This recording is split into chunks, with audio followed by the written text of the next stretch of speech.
Ah, yes. A refined weapon from a more civilized age. No, not that one. This one.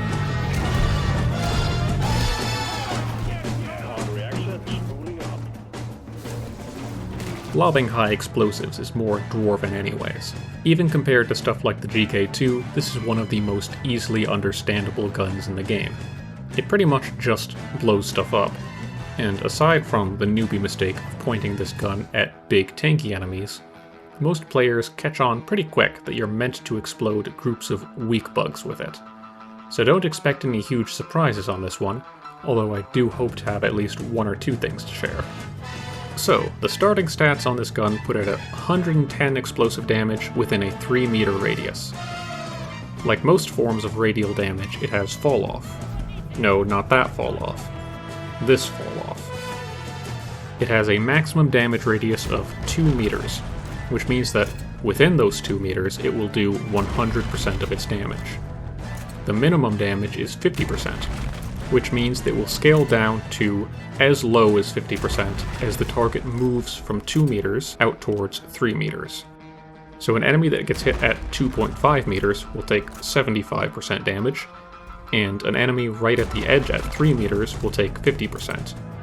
If you increase the explosive radius, the radius where maximum damage is dealt doesn't change, it's still 2 meters. However, making the total damage radius bigger means that it takes more distance to scale down the damage to the minimum amount of 50%. For example, if you took both radius mods to increase the damage radius from 3 to 5 meters, now at 3 meters from the impact point, you're doing about 83% damage instead of 50% damage. Also, like most explosives, it inflicts fear within the explosion's radius. The fear chance is 100%, which gets reduced by enemy fear resists. Typical enemies like grunts and praetorians have 50% fear resistance, so all fear against them is cut in half, and scaring them with this thing is a coin flip. However, Mactera have no fear resist, so PGL will always scare them.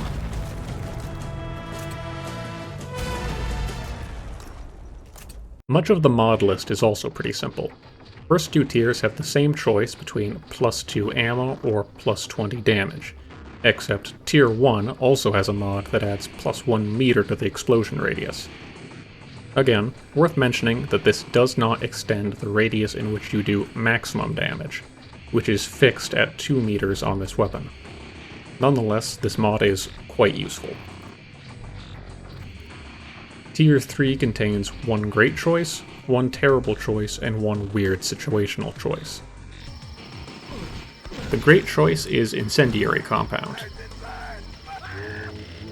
Unlike the Boomstick's heat mod, this one does reduce your direct damage. 50% of your damage is replaced with an equal amount of heat. That might sound bad, but a crucial detail that the mod's description doesn't really communicate is that while the heat is inflicted within the whole explosion radius, it doesn't scale like the normal explosive damage does. In fact, it has no falloff at all. The heat inflicted is exactly the same at the very edge of the blast as it is right at the center. As a result, while it kills them a bit slower, you do still get to kill the same enemies that PGL normally does well against, except much more consistently. Effectively, your lethal damage radius is a lot bigger, and the slower time to kill doesn't really matter if you take the stun mod in the upcoming tier, or if you're just shooting stuff that's a decent distance away.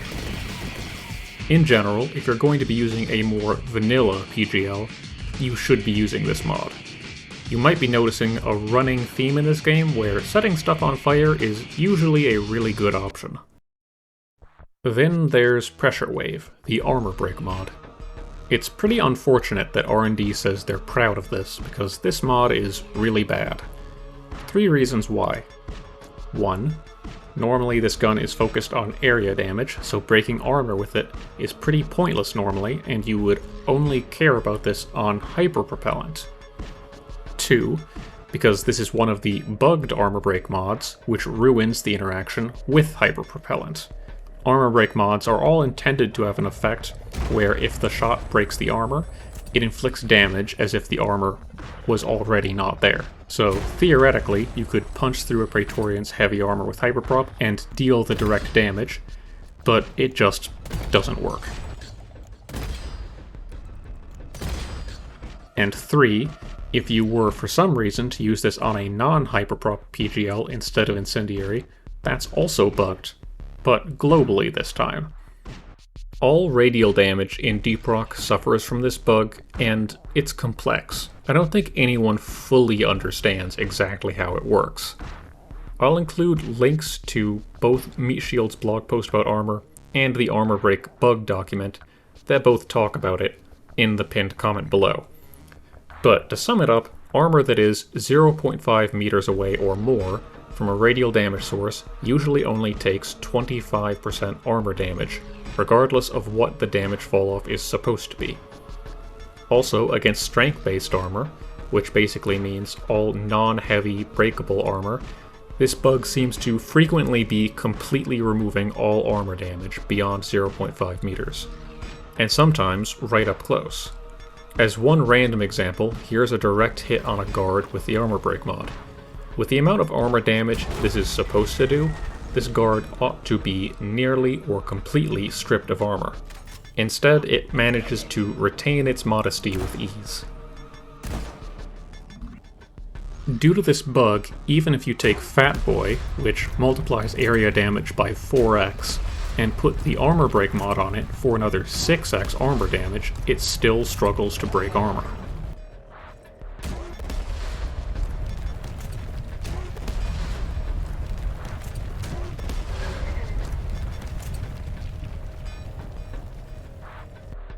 And unfortunately, this bug has been around for quite some time, so I hope none of you have been running this mod for the past couple of years or so.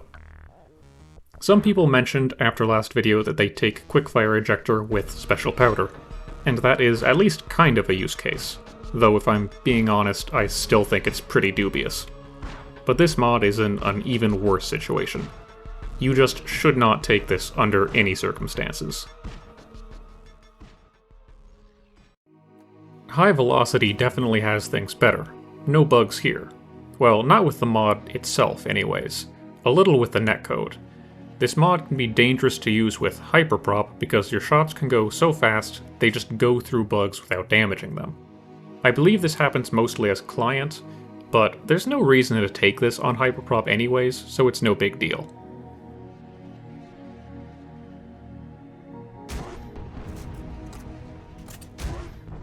That said, this is mostly just a mod you take with Fatboy to counteract the normally low velocity on Fatboy shots.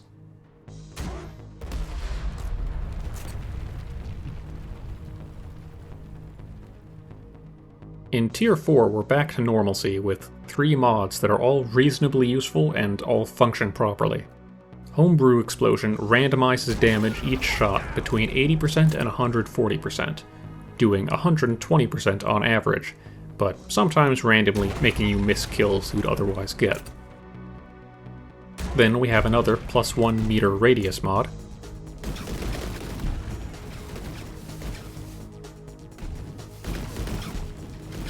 And then after that, a mod that gives 100% chance to inflict a 3-second stun within the radius.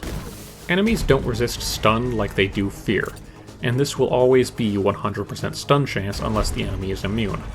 However, some enemies recover from a stun more quickly.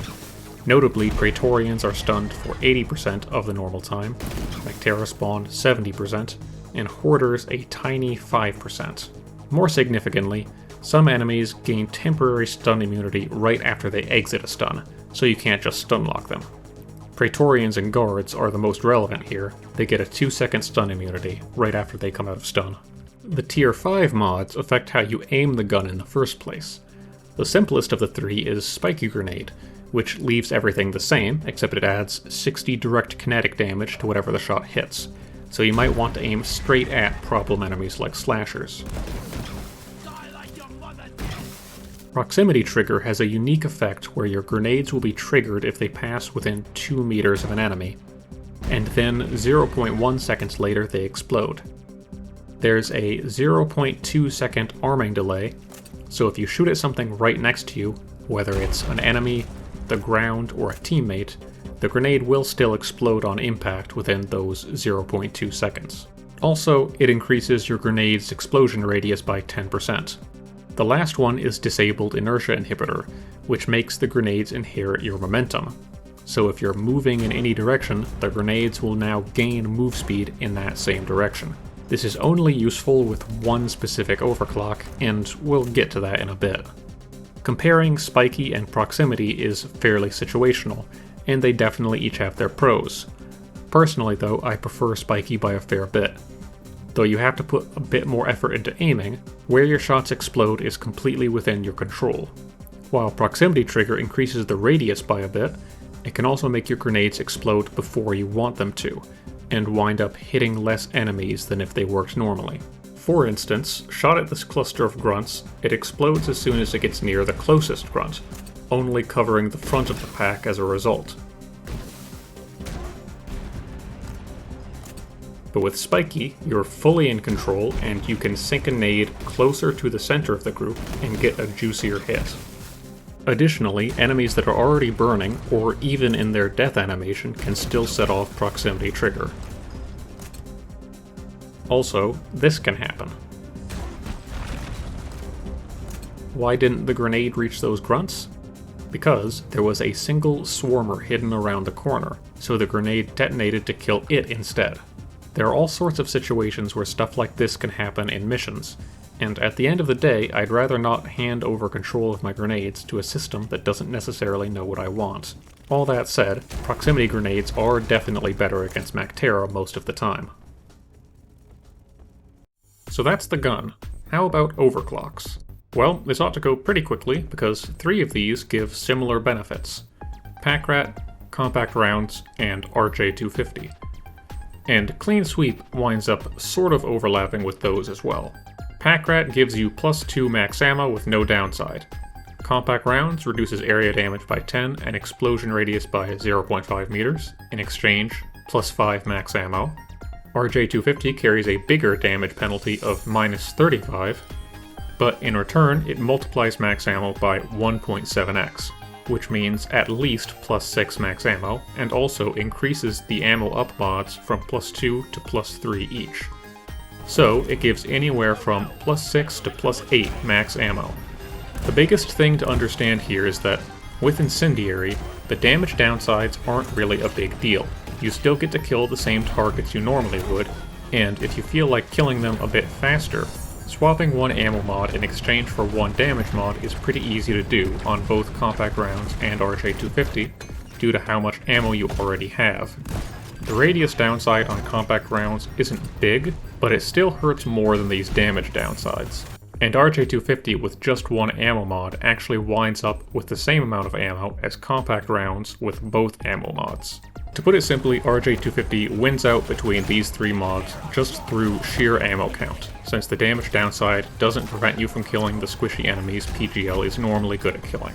It's not like those other overclocks become better at killing stuff like guards and Praetorians. Not in a practical way, anyhow. Compact Rounds beats out Pack Rat because it gives more than double the ammo, and RJ250 beats out Compact Rounds because it gives a bit more ammo still, and without an AoE size downgrade. And that's only RJ250's first upside. It also comes with a noticeably faster reload, shaving 0.6 seconds off the reload time, which is actually the only way to lower PGL reload time at all. And then there's the actual main gimmick of RJ250, which is that it lets you blast jump.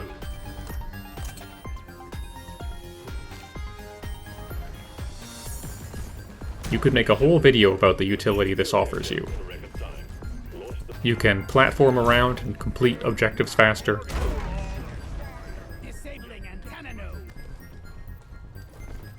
Help your team gather minerals and play as a sort of flex faux scout role. And escape quickly from nearby enemies while also lighting them on fire.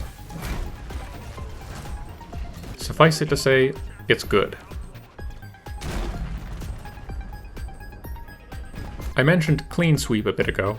It's the other clean for this gun, and strictly speaking, the benefits it gives aren't bad. +10 area damage and +0.5 meter radius. If you want to reach the maximum possible explosion radius without Fatboy, this is how you get it. And that plus 10 damage actually gives you exactly enough heat to ignite guards in one incendiary shot. Unfortunately, those benefits aren't really that great in comparison to what the balanced overclocks give.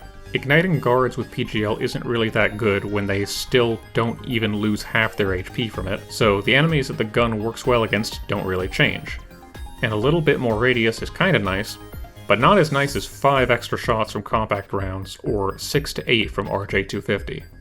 The value of Clean Sweep, and also Pack Rat, pales in comparison to the value of compact rounds and RJ250, but especially RJ250.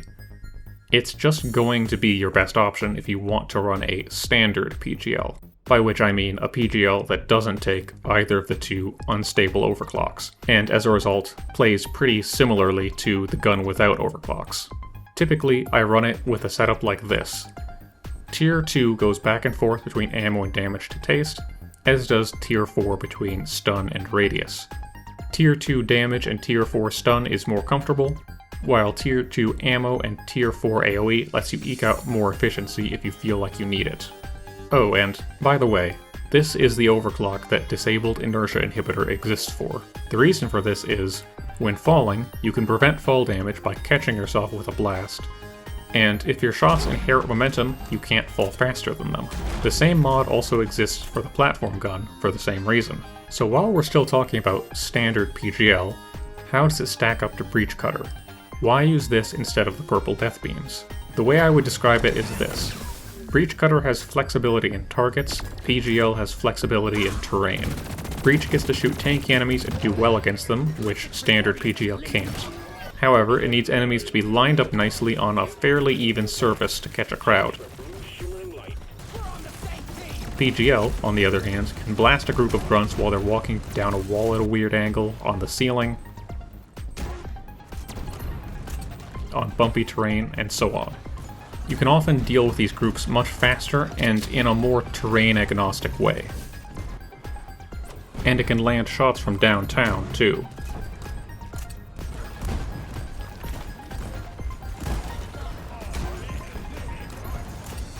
The additional wrinkle here is that I think without overclocks, Breach Cutter is pretty solidly better than PGL. It's just a very strong gun with plenty of ammo, but Breach Cutter's overclocks are a lot less transformative than PGL's are. Lightweight Cases, for instance, is considered by many to be Breach Cutter's best overclock, and it's basically just plus 3 ammo. I think my NG career was similar to what a lot of players went through. After unlocking Breach Cutter, I switched to it and used it nearly exclusively. Then, much later, with more game knowledge and overclocks, I revisited PGL and found deleting packs of bugs in awkward places a lot more useful than I had previously given it credit for. How about those unstables anyways? Two choices: big single target damage with basically no AoE, or huge lingering AoE with basically no ammo. I've talked about Hyperpropellant a chunk before in the Shard Diffractor video, so if you want to see a practical comparison of Hyperprop versus Breach Cutter versus Overdrive Diffractor, check that out. Assuming you are interested in using Hyperprop, I'd recommend this setup.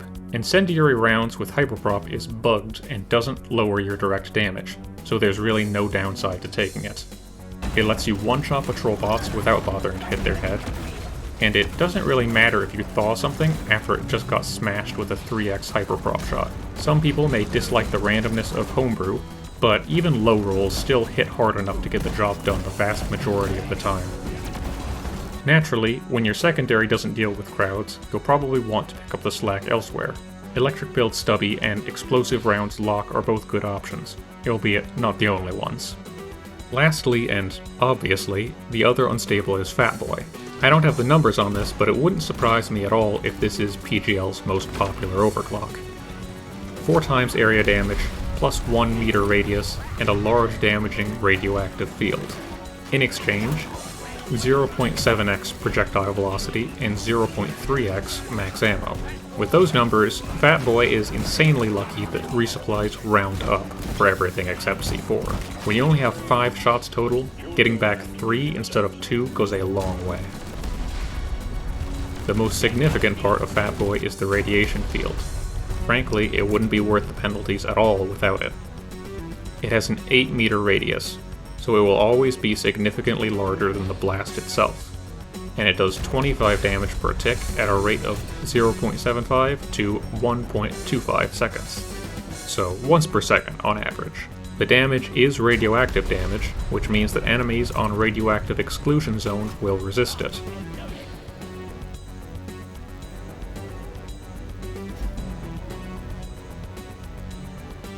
It lasts for 15 seconds, so potentially that's quite a bit of damage. You want the field to be in front of bugs so that they spend time moving through it, so you don't really want to lob the shots into the middle of a pack. Also, you might want to use lures to force bugs to spend more time standing in the field. Now, most of the time, Fatboy isn't really going to be efficient. Sometimes it is, if you get a big enough group with more enemies streaming in behind to get cooked by the field. But on most missions, you will be stuck with a low ammo count that you don't want to spend willy-nilly, but also not frequently seeing groups big enough to justify a shot.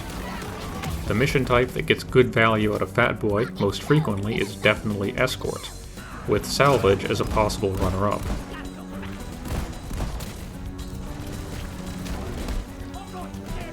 But of course, most people don't take Fatboy for efficiency. They take it for the big explosion, chunky sound effect, and a nice radioactive glow to get that healthy green summer tan. Building Fatboy is pretty easy. Besides running it with an ammo-efficient primary, the ammo mods on PGL are total no-brainers, and high-velocity grenades to counter the projectile speed downside is a pretty obvious choice as well.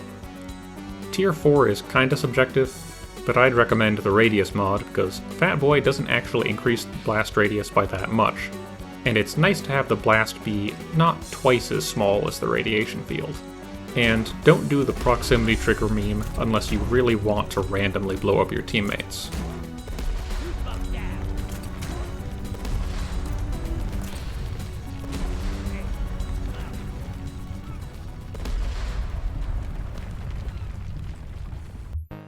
Now that we're at the end, I want to give a small thank you to the viewers.